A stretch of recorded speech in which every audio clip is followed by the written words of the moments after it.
अस्सलाम वालेकुम, good morning. तो आज मैं आप लोगों को क्या पढ़ा रही हूँ। आज मैं आपको एक सेल के बारे में बताऊंगी कि सेल के अंदर कौन कौन से ऑर्गेनेल्स रहते हैं और उसमें जो न्यूक्लियस रहता है उसके अंदर कौन कौन से पार्ट रहते हैं। और ये एक समूचा सेल ऑर्गेनेल्स जो आप माइक्रोस्कोप से देखिएगा तो वो किस तरह का नज़र आएगा, ठीक है ना। तो उसके बारे में आज हम बताएंगे। यानी कि हमने सेल के बारे में बता दिया, सेल का इन्वेंशन के बारे में बता दिया, प्लांट सेल और एनिमल सेल होता है उनके बारे में डिफरेंस बता दिया। फिर मैंने ये बता दिया यूनिसेलुलर किसे कहते हैं, मल्टी सेलुलर किसे कहते हैं। यूनिन सेलुलर का एग्जाम्पल क्या हुआ, अमीबा हुआ, पैरामोशियम हुआ, है ना, प्रीमिटिव जो होते हैं माइक्रो ऑर्गेनिज्म। और यूकारियोटिक्स जो कि एडवांस होते हैं वो मल्टी सेलुलर होते हैं, जैसे कि जिसमें मिलियंस ऑफ सेल्स होते हैं। और ये सेल्स जो है होते हैं ये बिल्कुल जस्ट लाइक ईंटा, जो घर बनता है ईंटा की तरह, और जो लिविंग ऑर्गेनिज्म बनते हैं वो दोनों एक जैसे ही होते हैं। अगर एक भी ईंटा को निकाल दो तो घर नहीं बनेगा। इसी तरह से जो बॉडी का सेल अगर नहीं रहेंगे तो लिविंग ऑर्गेनिज्म नहीं रहेगा। यही सेल सब बाद में टिश्यू बनता है, टिश्यू से ऑर्गन बनता है, ऑर्गन से ऑर्गन सिस्टम बनता है, फिर ऑर्गेनिज्म बनता है और एक पूरा बॉडी आपका लिविंग ऑर्गेनिज्म बन जाता है। तो डॉक्टर के पास जाओगे तो डॉक्टर अगर आपका कोई टेस्ट करेगा तो कभी ये नहीं बोलेगा कि मुझे सेल चाहिए, वो बोलेगा आपके बॉडी से टिश्यू लेना है। यानी कि सेल जब बहुत सारा एक साथ जमा हो जाता है तो वो टिश्यू कहलाता है। तो चलिए, ये तो वैसे ही बात हो गई। और आज हम आपको फिर पढ़ा दे रहे हैं कि सेल क्या होता है और सेल ऑर्गेनेल्स, ठीक है ना। आपको पता ही है कि जितने भी प्लांट और एनिमल होता है वो तीन पार्ट उसका मेन होता है। एक होता है सेल मेम्ब्रेन, है ना, सेल मेम्ब्रेन। दूसरा होता है साइटोप्लाज्म, है ना, और थर्ड होता है न्यूक्लियस। ये तीन चीज़ जो होता है ये बेसिक चीज़ होता है और ये तीनों चीज़ सेल मेम्ब्रेन में रहता ही है। तो आपको पता है कि प्लांट सेल में एक और चीज़ होता है जिसे कि हम लोग सेल वॉल कहते हैं। प्लांट सेल में होता है, वो एनिमल सेल में नहीं होता है, बाकी सब चीज़ होता है। तो ये साइटोप्लाज्म और न्यूक्लियस को ही हम लोग क्या बोलेंगे, प्रोटोप्लाज्म। क्या बोलते हैं, प्रोटोप्लाज्म। यानी साइटोप्लाज्म और न्यूक्लियस जब मिल जाता है तो ये दोनों साइटोप्लाज्म प्रोटोप्लाज्म कहलाता है ना। तो आप देख लीजिए, ये जो सेल मेम्ब्रेन होता है, कोई भी, जैसे कि अब आप सेल देखिएगा, उसका एक हल्का सा हम डायग्राम आपको बना दे रहे हैं, वो आप अच्छे से बिल्कुल इजी वे में बता रहे हैं। डायग्राम मेरे से उतना अच्छे से बनता नहीं, आप लोग बुक्स में देख लीजिएगा, लेकिन फिर भी हम आपको एक्सप्लेन कर दे रहे हैं। देखिए, ये जैसे कि हमने एक सेल बनाया, ये सेल बनाया, बीच में इसके न्यूक्लियस बना दिया, ये न्यूक्लियस है। ये जो हुआ ये सेल मेम्ब्रेन हुआ। क्या हुआ, ये सेल मेम्ब्रेन हुआ। और ये जो हुआ ये आपका क्या हो गया, न्यूक्लियस हुआ, है ना। ये बहुत मेन पार्ट होता है, बिल्कुल बॉस होता है। ये अगर नहीं रहेगा तो कोई भी वर्क नहीं होगा, कोई भी लिविंग ऑर्गेनिज्म में सिस्टम नहीं चलेगा। तो ये न्यूक्लियस बहुत सेंट्रल पार्ट होता है। आप अंडे में भी देखते हो कि छिलका होता है, फिर बीच में वाइट पार्ट होता है, फिर ये योक होता है। तो ये मेन पार्ट होता है। तो ये जो सेल मेम्ब्रेन होता है ना, जब आप माइक्रो ऑर्गेनिज्म वगैरह में देखोगे तो बहुत मोटी से ऐसी मोटा होता है, उसमें काफ़ी कवरिंग होती है। कहीं कहीं पर ऐसा भी होता है, ऐसे ऐसे भी होता है, जिसे हम लोग विली कहते हैं, जो कि बाद में बड़ा छोटा हो जाता है। खैर ये तुम लोग के जानने का नहीं है, आप लोग ऐसे ही समझिए कि सेल मेम्ब्रेन है। और यहीं पर बहुत सारे ऑर्गेनल्स जो हैं वो तैरते रहते हैं। ये पूरा आराम से इसमें जो है घूमते रहते हैं। जैसे कि इसमें क्या होता है, आपको गोल्जी बॉडी हुआ, है ना, एंडोप्लाज्मिक रेटिकुलम हुआ, राइबोसोम हुआ, वैक्यूल्स हुआ, हर अलग अलग तरह का आप इसमें बना दीजिए। लाइसोसोम होता है।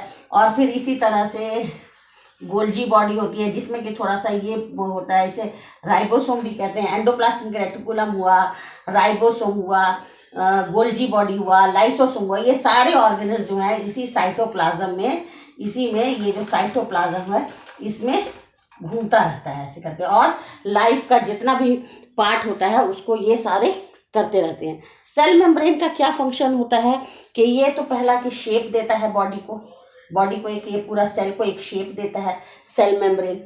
फिर सेल मेम्ब्रेन प्रोटेक्ट करता है, कोई भी चीज़ अंदर नहीं आए और कोई भी अंदर से इंपॉर्टेंट चीज़ बाहर नहीं जाए। यहाँ पर छोटे छोटे पोर्स होते हैं, छोटे छोटे छिद्र होते हैं, जिससे कि कोई भी मटेरियल्स कौन सा अंदर आना है उसको अंदर भेजा जाता है, कौन सा बाहर जाना है उसे बाहर भेजा जाता है।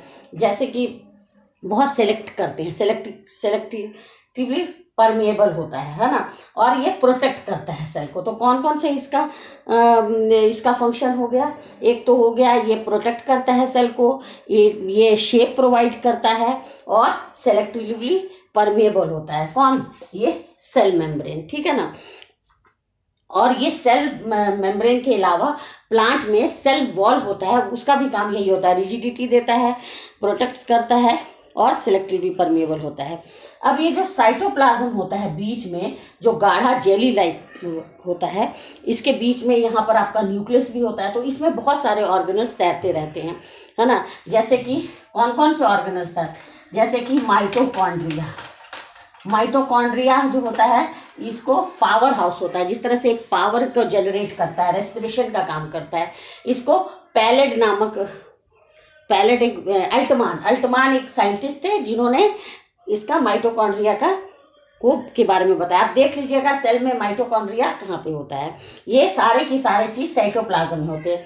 दूसरा आपका होता है एंडोप्लाज्मिक रेटिकुलम। एंडोप्लाज्मिक रेटिकुलम दो तरह का होता है, एक राइबोसोम होता है, एक स्मूथ होता है और एक रफ होता है ना। तो ये सब पूरा जो है इसमें तैरता रहता है इस तरह से। फिर आपको राइबोसोम भी होता है, राइबोसोम को पैलेट ने निकाला था, पैलेट नामक साइंटिस्ट ने। फिर आपका गोल्जी बॉडी होता है, जिसको गोल्जी नामक साइंटिस्ट ने निकाला था, है ना। फिर आपका सेंट्रीरोल्स होता है, जो कि प्लांट सेल में नहीं होता, मैंने पहले ही बता दिया था। फिर सेंट्रोसोम होता है, इसका काम होता है सेल डिवीजन, ये सब इसमें रहता है, इसमें, है ना। सेंट्रोरोल्स और सेंट्रोसोम ये सब क्रोमेटिन, जीन, डीएनए, ये सब आपका न्यूक्लियस में रहता है, जो कि पेरेंट से लेकर के बच्चों में हेरिडिटी कैरेक्टर पहुंचाता है ना, चेंज कर जाता है। ये बहुत मेन होता है, ये बॉस होता है। क्या होता है? ये न्यूक्लियस जो होता है वो बॉस होता है। सेंट्रोसोम हुआ। उसी तरह से फिर आपका लाइसोसोम होता है, सुसाइडल बैग लाइसोसोम्स होता है, जिसको कि हम लोग सुसाइडल बैग भी कहते हैं। तो ये सारे ऑर्गेनल्स 1 2 3 4 5 6 ये सब आप याद कर लीजिए कि 6 7 जो होते हैं वैक्यूल्स, ये सब इसी साइटोप्लाज्म में ऐसे करके तैरते रहते हैं। बीच में होता है न्यूक्लियस। अब हम लोग न्यूक्लियस पर आ जाते हैं। न्यूक्लियस का काम क्या होता है कि न्यूक्लियस में भी एक ऐसे मेम्ब्रेन होता है चारों तरफ, जिसे हम लोग कहते हैं न्यूक्लियर मेम्ब्रेन।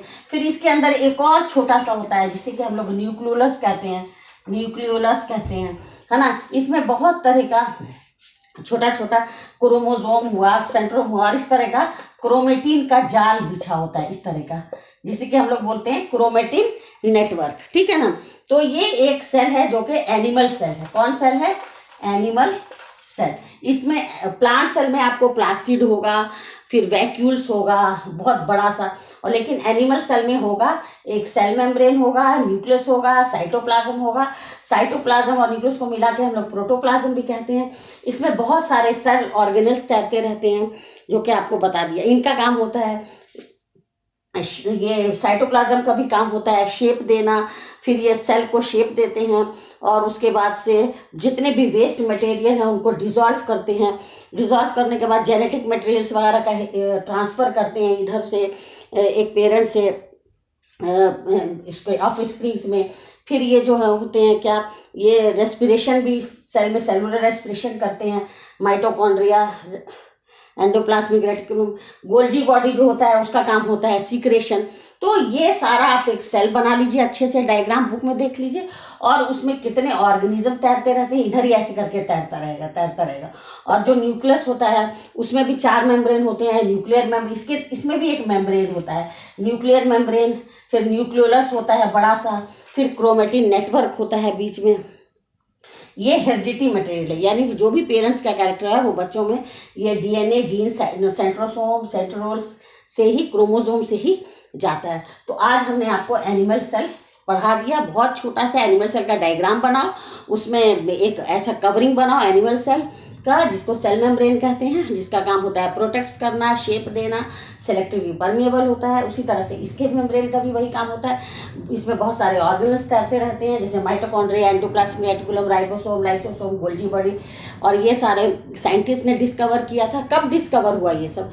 जब आपका इलेक्ट्रॉन माइक्रोस्कोप का इन्वेंशन कर दिया एंटोनी वॉन लीएवेनहॉफ ने। तो ये सारी चीज़ें पता चली, और ये सारी चीज़ें बहुत मेन फंक्शन लिविंग ऑर्गेनिज्म में परफॉर्म करती हैं। जितना भी लाइफ ऑर्गेनिज्म है सब ये सेल ही करती है। तो आज के लिए बस इतना ही। और अब सेल का डायग्राम खूब अच्छे से बनाइए और उसको एक बार पढ़िए। मेन इतना है, इतना पढ़ के समझ के अपने लैंग्वेज में आप लोग लिख दीजिए। साइंटिस्ट जो है जिन्होंने निकाला वो आपको याद रखना है। जैसे कि माइटोकॉन्ड्रिया को अल्टमान ने निकाला, राइबोसोम को पैलेट ने, गोल्जी बॉडी को गोल्जी साइंटिस्ट थे। और ये पावर हाउस बोलते हैं हम लोग माइटोकॉन्ड्रिया को। पूरा पावर जनरेट होता है रेस्पिरेशन वगैरह का माइटोकॉन्ड्रिया के अंदर। गोल्जी बॉडी आपका सिक्रेशन का काम करता है।